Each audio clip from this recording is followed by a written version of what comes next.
công đức thù thắng.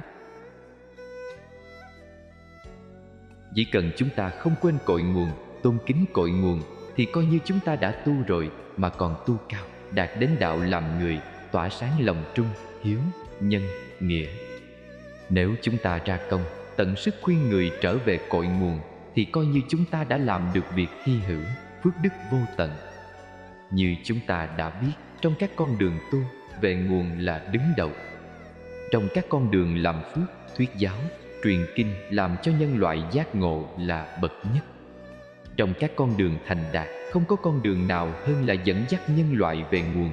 Không những phước báo vô tận, thường làm vua, làm chúa, các tầng trời, cõi trời.